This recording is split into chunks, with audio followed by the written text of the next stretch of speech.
Chers amis, comme promis, on va se lancer dans l'étude à proprement parler des halachot de Kotev. Autrefois, c'était une introduction.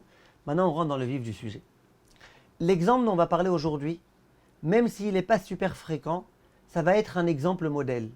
Et c'est de cet exemple-là qu'on va se servir au long des halachot de l'écriture et de l'effaçage. Donc, il faut bien comprendre cet exemple-là. Il y a une question qui a été posée au Rama, Rabbi Moshe Isserles, le grand Rama, le Rav Ashkenazim. Prenons le cas d'une personne qui prend un livre.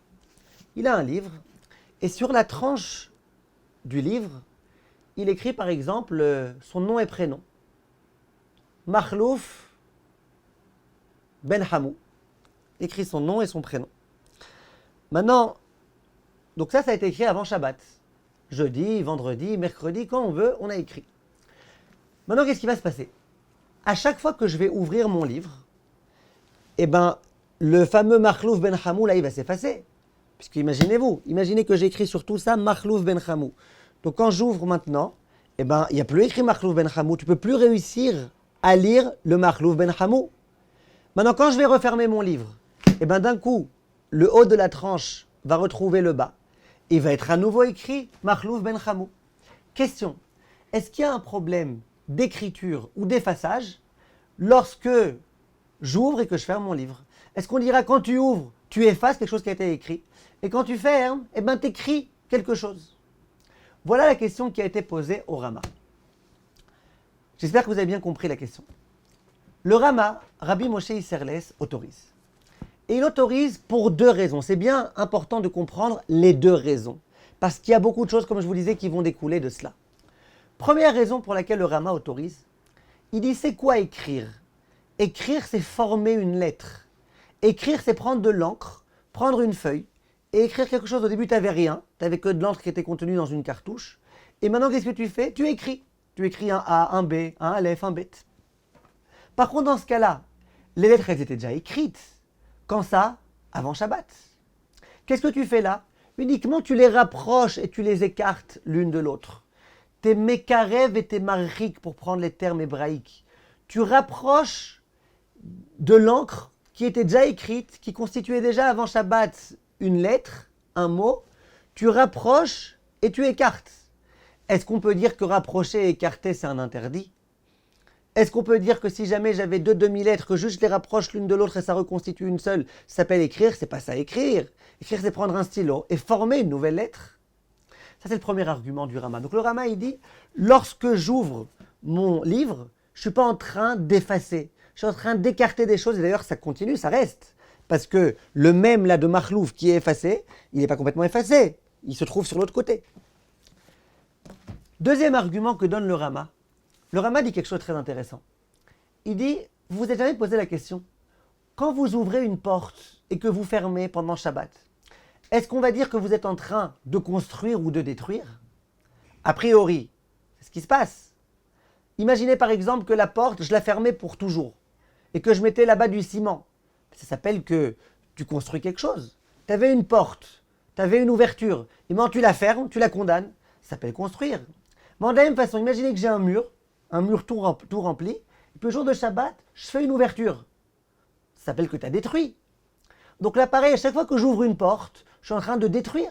Et à chaque fois que je referme une porte, je suis en train de construire. Vous êtes d'accord qu'il n'y a pas ce problème-là? Comment ça se fait? Dit le Rama, ici c'est exactement la même chose. Quand tu as un livre qui est censé être ouvert et fermé, donc quoi, tu vas me dire quand j'ouvre, je suis en train d'effacer, quand je ferme, je suis en train d'écrire? Mais non, c'est fait pour ça. C'est fait pour être ouvert et pour être fermé. C'est comme une porte. Depuis le début, on sait très bien qu'on l'ouvre, qu'on la ferme, qu'on l'ouvre, qu'on la ferme.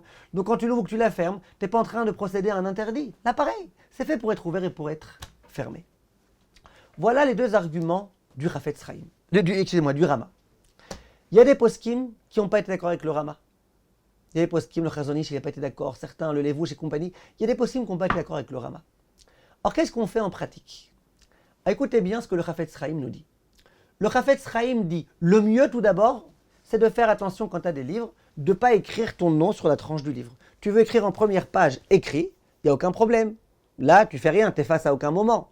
Mais par contre, n'écris pas ici. Comme ça, Shabbat, tu pourrais étudier dans tes livres sans avoir le moindre problème. Donc, premier conseil, n'écris pas. Deuxième conseil, imagine que j'ai déjà écrit. Alors imaginez par exemple que chez moi, j'ai 2 sidourim. Un sidour sur lequel il y a écrit mon nom et prénom, mon téléphone, et un sur lequel il n'y a pas écrit. Dis le Chafetz Chaim, sers-toi du sidour où il n'y a pas écrit. Comme ça, tu ne rentres pas dans les problèmes. J'ai 2 Gemarot, Masechet Shabbat. Une où il y a ce problème, où il n'y a pas ce problème. Sers-toi de l'autre. Dis le Chafetz Chaim, si j'ai pas d'autres livres, et que j'aimerais étudier dans ce livre-là. Là, j'aurai le droit d'étudier dans ce livre-là. Pourquoi il n'y a pas le choix? Il n'y a pas le choix. Le Rama, c'est un très grand maître. Le Rama, pour 2 raisons, il autorise. Bon, alors c'est bon. Le Chazon Ish, lui, il veut pas. Il dit, si tu n'as pas d'autres livres, tant pis, ne te sers pas de ce livre-là, c'est un problème. Mais en tout cas, vous voyez que le Rama et le Chafetz Chaim, quand il n'y a pas d'autre choix, autorisent. Le Rav Ovadia aussi autorise. La plupart des décisionnaires autorisent quand il n'y a pas d'autre choix. Mais le mieux, je vous répète, ne vous amusez pas à écrire sur la tranche du livre à cause de ce problème-là. Question qui a été posée. Vous voyez ce livre-là? Et comme plein d'autres livres, plein de Gemarot, surtout les anciens livres, il y a ici des taches d'encre. Donc il y a des taches d'encre. On a dit dans l'introduction qu'il n'y a pas que écrire des lettres qui est considéré comme étant à écrire, mais des dessins aussi. Ici j'ai un dessin, regardez. J'ai de l'encre qui est posée ici. Quand j'ouvre, il y a l'encre qui est un petit peu effacée. Quand je referme, je reconstitue une forme. Est-ce qu'on va dire qu'il y a un problème ou pas? Dit le Rav Shlomo Zalman Auerbach, là, il n'y a strictement aucun problème. Pourquoi il n'y a aucun problème? Pour une raison très très simple. C'est que ce n'est pas un vrai dessin, ça. L'encre, elle a été mise de façon complètement aléatoire. Tu regardes 2 Gemarot identiques de la même édition, jamais, dans aucune des deux, les taches d'encre ont été mises de la même façon. C'est quelque chose de complètement aléatoire. Donc du coup, ça ne s'appelle pas un dessin. Là, même le Chazon Ish et même les décisionnaires qui ne sont pas d'accord avec le Chafetz Chaim et avec le Rama, autoriseront. Donc ça, ce n'est pas un problème. Par contre, ne vous amusez pas à faire un dessin, ne vous amusez pas à écrire votre téléphone sur la tranche du livre, ne vous amusez pas à faire un véritable dessin, à dessiner un cheval, ou à dessiner un Sefer Torah, ou à dessiner le Magen David. Ne vous amusez pas à faire ça, comme on a expliqué. Ça, c'était l'exemple type qui va nous servir pour la continuation. Je vous demande de bien l'intégrer, de bien le comprendre. Kol Tov, mes chers amis, et à très bientôt.